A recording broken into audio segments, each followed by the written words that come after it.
Hello, good morning सर्वांना सर्वप्रथम श्री स्वामी समर्थ.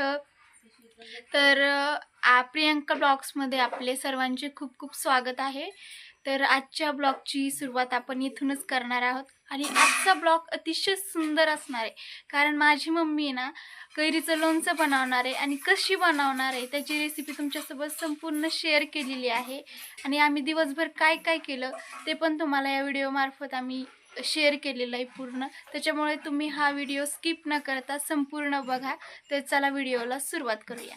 तर बघा, आता लोणचं बनवण्यासाठी इथे लोणचं आहे ना मी एक 8 ते 10 तास फॅनच्या हवेखाली सुकवून घेतलंय बरं का. म्हणजे अशा ह्या फोडीत अशा कडक बनतात आणि अशा लुसलुशीत होत नाहीत. अशा कडक लोणचं खायला भारी लागतं. आता हे लोणचं बनवण्यासाठी मी काय काय साहित्य घेतलंय ते पहा. तर इथं मी घेतलंय 1.5 किलो मोठं मीठ, तर 2 छटाक हळकुंड घेतल्यात, इथं मोहरी घेतली, इथं धने घेतल्यात, इथं 2 छटाक कारळं घेतलंय आणि इथं 2 छटाक मेथी घेतली. इथं हिंगाची डबी एक छोटी वापरणार आहे मी आणि मिरच्या घेतल्यात एक 10 ते 15 आणि 1 किलो गूळ खिसून मिक्स करणार आहे. तर तुम्हाला ह्याची प्रोसेस सगळी मी दाखवणार आहे. लोणचं कसं बनवायचं फक्त मसाला मी दाखवला आहे. त्यानंतर लोणच्याचा मसाला हिंगयुक्त जो मिळतो ना आपल्याला, त्या 2 पुड्या वापरलेल्या आहेत 120 रुपयाच्या. आणि ह्या ज्या कैऱ्या आहेत ते आपल्याला 100 घेतलेल्या आहेत मी. स्वच्छ धुवून पुसून कोरड्या करून नंतरच फोडायच्या आपल्याला, त्यामधल्या पोळ्या काढून घ्यायच्या. ते पण प्रोसेस मी तुम्हाला दाखवलेली.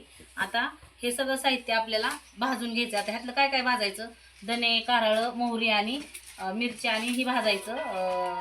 तर हे हळकुंडे जे आहे ते फोडून तळायच्यात आपल्याला. आपण जसं मसाल्याला तळतो ना अगदी त्या पद्धतीने. त्यानंतर मीठ जे आहे ते बारीक करून घ्यायचे आपल्याला. तर आता हे सगळं मी भाजून घेते. मी सगळ्या ह्या जिन्नस जे घेतल्या होत्या ना त्या बारीक करून घेतल्यात बरं का. धने, हळकुंड, मेथी, मोहरी जे काय घेतलं असेल ते. मीठ पण मिक्सरला फिरून घेतलं. आता हे सगळं मी मिक्सरमध्येच कुटून घेतलंय आणि फक्त हळकुंड मी उकळामध्ये कुटून घेतल्यात बरं का. तर आपल्याला हे सगळं कुटून घ्यायचं. आता तुम्हाला किती लोणचं बनवायचं ना त्याच्यानुसार तुम्ही हे सर्व साहित्य घेऊ शकता. त्यानंतर गूळ 1 किलो घेतलेला आहे 100 कैरीसाठी मी. तर हा समृद्धीने बारीक असा चिरून दिला आहे बघा. आणि इथं जवळजवळ 15 ते 14 कांदे मी इथं घेतलेले आहेत लसणाचे. ते असे सोलून बारीक लसणाच्या अशा 2 पाकळ्या करून घेतल्या, 2 तुकडे करून घेतल्यात, जेणेकरून तेलामध्ये टाकल्याच्या नंतर आपल्या अंगावर उडणार नाही. जरा दक्षता घ्यायची. आणि तेल इथं जवळजवळ मी अर्धा किलो वापरलेलं आहे एवढ्या लोणच्यासाठी. तर आता हळकुंड तळून थोडंसं तेल राहिले ना त्यामध्ये मी हे जे लसूण आहे तो थोडासा फ्राय करून घेणार आहे गोल्डन रंगावरती. आणि नंतर ते लसूण मी काढून घेणार आहे एका डिशमध्ये. आणि नंतर मग तेल मी परत कडकडीत गरम करायला ठेवणार आहे. तर आता पुढं तुम्ही व्हिडिओ कंटिन्यू करा म्हणजे तुम्हाला कळण लोणचं कसं बनवायचं.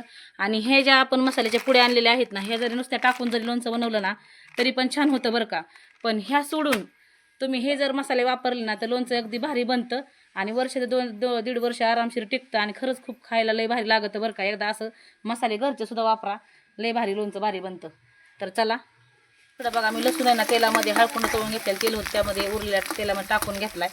आणि लसणाचे 2 तुकडे केल्यामुळे अजिबात हे लसूण उडत नाही बरं का. आता गोल्डन रंगावरती आपल्याला हे लसूण असा मस्त खरपूस तळून घ्यायचा. आणि लसूण टाकल्यामुळे ना लोणचं खूप भारी बी लागतं. आणि लोणचं खाताना लसूण जर आपण दाताखाली गेला तर तेवढं लई खमंग लागतं बरं का. तर लसूण टाकायला अजिबात विसरू नका किंवा स्किप करू नका, जेणेकरून जास्त लसूण जेवढा वापरून तेवढं लोणचं भारीच बनतं. तर आता गोल्डन रंगावरती मस्त असा ही लसूण आहे ना असा परतून घे. लसूण आहे ना कढईमधनं काढून घेतला बरं का, एका डिशमध्ये थंड होण्यासाठी ठेवलाय. गरम गरम काय लोणच्यामध्ये आपल्याला टाकायचं नाही. तर गोल्डन रंगावरती मस्त तळून घेतलाय. त्यामध्ये जे तेल घेतलं होतं मी लोणच्यासाठी, आता गॅसवरती कढई मांडली त्यावरती परत तेल ओतलंय. तर तेल आता आपल्याला चांगलं कडकडीत गरम करून घ्यायचं आणि थोडंसं नॉर्मल थंड करून घ्यायचं. त्यानंतर पुढची प्रोसेस पुढे बघू. बघा आमची समृद्धी म्हणते रामकृष्ण हरी माऊली शांत बसा म्हणून असते बरं का सगळी. तर असं चला मुलींचं चालतं. तर आता बघा हे जे कोरडे मसाले आहेत ना ते मी आता 2 भागांमध्ये केलंय बरं का. कारण एवढं लोणचं काय हलवायचं एवढं सोपं नाही बरं का, जास्त बनवते. कारण आमच्या ताईंना पण द्यायचं, आमच्या आजींना पण द्यायचंय आणि आमच्या सासऱ्या पाटलाला तर लय आवडतं बघा, त्यांनीच आणलं काय. तर असं त्याहून जास्त मला आवडतं मिळतंय ते खरं आहे बरं का, म्हणून करायचं. कष्ट थोडंफार झालं तर 1 दिवस होते पण वर्षभर खायला मिळतं, ते खरं आहे. आता हे सगळे जे जिन्नस आहेत ना मी असं सगळ्या लोणच्यामध्ये असं मिसळून घेणार आहे, नंतर एकत्रच करणार आहे. तर तुमच्यासाठी मी थोडंसं वेगवेगळं कुटून ठेवलं होतं तुम्हाला समजून. कारण बऱ्याच ताई बोलतात ताई तुम्ही लोणचं कसं घालता, आणि मी घातलेलं लोणचं सगळ्यांना आवडतं कारण बऱ्याच ताईंनी टेस्ट केलेलं आहे. तर रेसिपी सुद्धा मी अपलोड केलेली आहे आपल्या चॅनलवर. तुम्हाला जर परफेक्ट बनवायची असेल तर ही सुद्धा आहे बनवलेलीच, पण तिथं पण जाऊन तुम्ही पाहू शकता. तर आता गूळ टाकण्याचं कारण म्हणजे लोणचं आहे ना आपलं मिठाने आणि हळदीनं तर पाणी सुटतंच, त्याने लोणचं टिकतंच. पण दुसरी गोष्ट म्हणजे गुळामुळे ना लोणचं असं आठवून येतं, असं निबर लागतं, असं हिद होत नाही. म्हणून गूळ टाकायचं आणि टेस्ट एकदम भारी येते बरं का. आंबट, तिखट आणि गोड एकच नंबर. आता हे टाकल्याच्या नंतर आपल्याला यामध्ये मीठ टाकायचं. आता लोणच्याला मीठ भरपूर टाकायचं. आता तुम्हाला किती बनवायचं त्याच्यानुसार तुम्ही टाकू शकता. आणि सगळं झाल्याच्या नंतर थोडंसं टेस्ट करून पाहायचं. जर आणि वाटलं तर अजून थोडं मीठ वरनं टाकू शकता. आता मोठं मीठ हे थोडंसं मिक्सरमध्ये मी फिरून घेतलेलं आहे. लोणचं बनवायचं काही एवढं अवघड नाही, सोपंच आहे, थोडासा वेळ लागतो. आता हे सगळं जे मसाले आपण केलेत ना ते अशा हाताने मिक्स करून घ्यायचे. तर बघा तेल आहे ना मी कडकडीत गरम करून घेतलं होतं ना, तर ते आता थोडंसं नॉर्मल थंड करायचं बरं का. जास्त पण थंड नाही करायचं, जेणेकरून आपल्या तेलाला, हिंगाला आणि या मसाल्याला फोडणी बसल इतपत थंड करून घ्यायचं. तर तेल मी असं गॅसवरनं खाली घेतलं. आता हे हिंग टाकल्याच्या नंतर मिक्स करून घ्यायचे आणि छोटी डबी वापरली मी. तर आता हे रामबंधू लोणचा मसाला आहे ना तो सुद्धा यामध्ये घालून घ्यायचा. 2 पुड्या वापरल्यात मी. तर तुम्हाला किती लोणचं बनवायचं त्याच्यानुसार तुम्ही हे सगळे मसाले किंवा हे मसाला वापरू शकता. जास्त कडकडीत तेलामध्ये नाही टाकायचं, नाहीतर मग हे ना मसाला जळू शकतो. आणि तिकडे बघा आमचे बाबा आणि बंटी दादा चाललंय जेवण, आणि बाबा झोपल्यात, आराम करताय आंब्याच्या झाडाखाली मस्त. तर बघा हे असं मिक्स करून घ्यायचं. त्याला कडकडीत तेलामध्ये जर हा मसाला टाकला तर तो करपू शकतो, लक्षात ठेवा. काळा कलर येतो. तर बघा सासूबाई म्हणतात काळा कलर येतो. त्यांचं पण ऐका बरं का, म्हाताऱ्या माणसाचं ऐकलं जरा बरं असतं, कारण त्यांना आपल्यापेक्षा जास्त अनुभव असतो, हो की नाही. तर लसूण फोडणी दिलेलं जे ताट होतं ते मी अगोदर मिक्स करून घेतलं बघा, याच्यामध्ये टाकून घेतलंय. आता यामध्ये काय करायचं, थोडं थोडं आता इकडे मी थोडंसं पिकल्या खायला होत्या 2-3 टायरे, त्यामध्ये थोडंसं टाकून घेते, आठवण राहणार नाही ना त्याच्यामुळं. आता हे जे तेल आहे मसाल्याचं ते मस्त याच्यावरती टाकून घेणार आहे असं, आणि मिक्स करून घेणार आहे. असं हलवून घ्यायचं.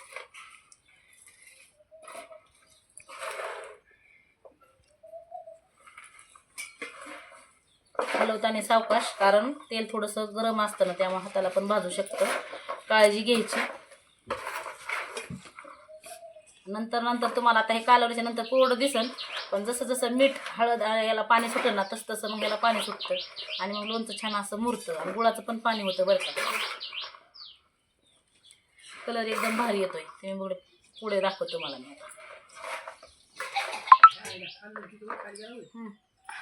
तर बघा सगळा मसाला यामध्ये वतून घेतला. तर उलटने मी हलवून घेत होते, पण काय हलवा येईना, कारण लोणचं आहे ना लोणच्याच्या फोडी जास्त आहेत बरं का. तर मग मी अशा हाताने सगळं मिक्स करून घेतलं. एवढं काही गरम नाही, कोमटच आहे ना त्यामुळं. तर आता हे मिक्स करून असंच ठेवायचं नाही, तर ह्याला सारखं हलवावं लागतं. आणि 1-2 दिवस मी असंच या पाटीमध्ये ठेवणार आहे. नंतर मग भरणी स्वच्छ धुवून पुसून कोरडी करूनच मग लोणचं हे भरायचं. त्याला पाणी आपोआप सुटतं, आणि भरणीमध्ये भरल्याच्या नंतर सुद्धा आपल्याला भरणी रोजची रोज हलवून घ्यायची. जोपर्यंत लोणचं मुरत नाही तोपर्यंत. एकदा का लोणचं मुरलं तर 1 वर्ष ते 1.5 वर्ष आरामशीर टिकतं आणि भारी लागतं बघा. तर तुम्ही सुद्धा कधी बनवलं नसेल अजून, तर उन्हाळा अजून चालूच आहे, आंब्याचा सीझन आहे, तर असं लोणचं नक्की करून पहा, आणि कसं झालं ते कमेंट बॉक्समध्ये नक्की सांगा. तर चला.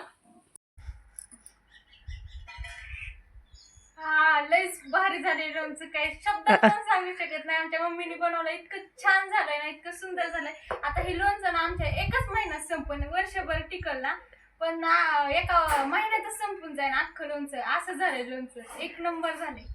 टेस्ट कशी आहे, कारण मला सोमवार आहे ना आज, कारण सोमवारी बनवते मी हा व्हिडिओ, पण तुम्हाला थोडासा एडिट करायला ह्याला वेळ लागतो, आणि माझ्याकडे थोडेसे व्हिडिओ शिल्लक पण आहेत. तर थोडासा व्हिडिओ उशिरा आला तरी थोडासा समजून घ्या. तर कशी झाली टेस्ट? 1 नंबर, खतरनाक. खतरनाक. मग आता काय संपते काय लगेच? लगेच एका महिन्यात संपून. मग आता रोज खायचं, किती खायचं? रोज 2 खायचं, सकाळी संध्याकाळी. एवढं सुंदर, बघताच तोंडाला पाणी सुटतंय. वास तर 1 नंबर येतोय. वास बी येतोय का? छान झालंय. हा का? टेस्ट करून बघ. टेस्ट करून 1 नंबर झाले खरंच. खरंच 1 नंबर झाले. अच्छा. तर चला, समृद्धीने बघा आपली लोणच्याची टेस्ट केली, कारण मला आहे उपवास. तर ती म्हणली मी टेस्ट करून सांगते आणि तुमच्यासोबत शेअर केली बरं का. तर चला आता संध्याकाळी परत एकदा 2-3 टाईम हलवून घ्यायचं लोणचं.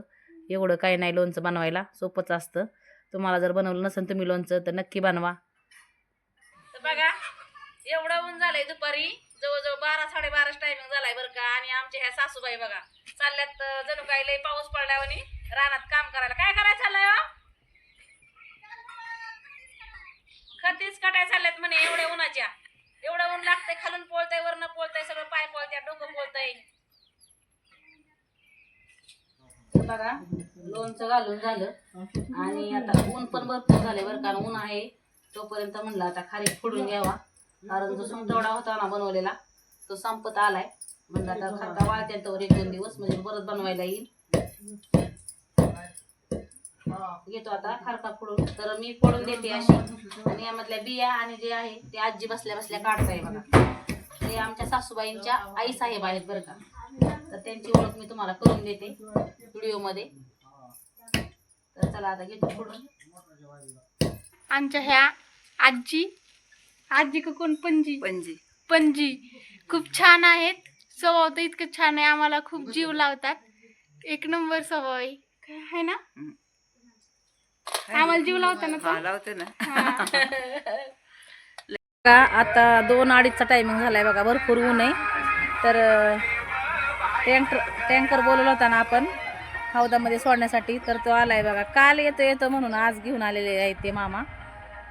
तर शोषखड्डा आणि हौद भरून घ्यायचा आहे आपल्याला, कारण त्याचं प्लास्टर झालं ना, त्याची राख होती या.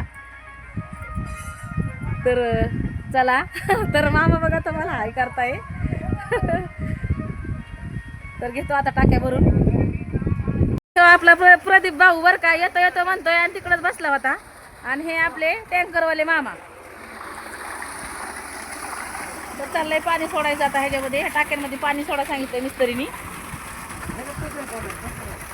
असं सोडायचं जातं आणि हौदात पण सोडायचंय बघा.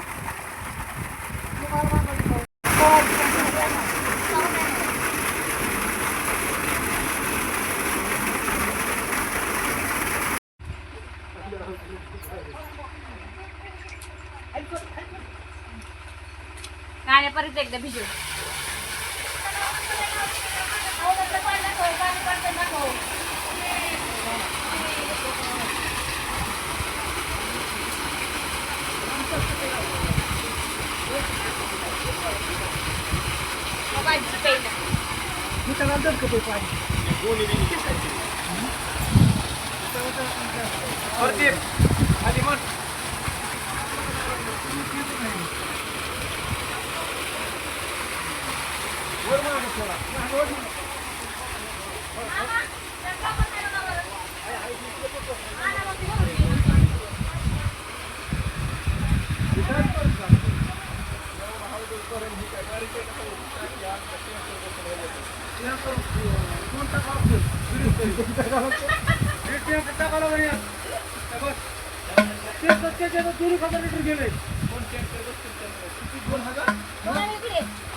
नको पहिलं पाणी. 4 वाजले होती आणि इतका जोराचा पाऊस झाला ना आमच्याकडे.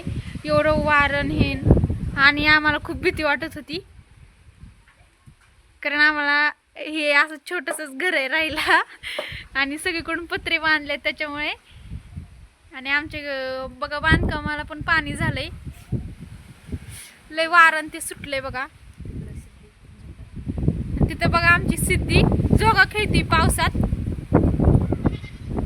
लय जोरात वारण ते सुटले बघा.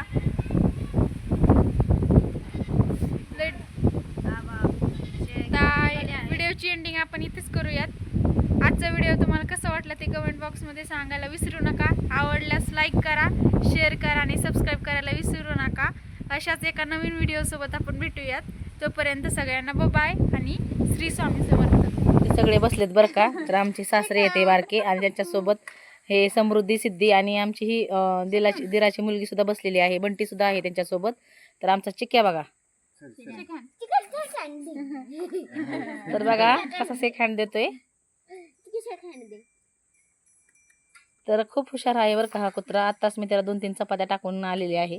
खाऊन आला आणि अगदी नवीन माणसाला ओळखतो बरं का, नाहीतर मग चावतो सुद्धा. त्याला आहे ना अंगाला हात लावलेला अजिबात आवडत नाही. फक्त शेखांना करायला शेखांड. फक्त शेक हँड करायला आवडतं बरं का, नाहीतर नाही अजिबात. कुठे गेलं तुझं शेखांड? त्या बाग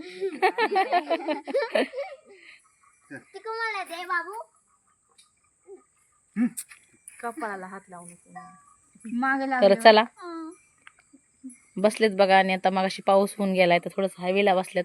मगाशी एवढं वारं आणि पाऊस होता आणि आता झाडाचा पाला सुद्धा हाला नाही. तर असंही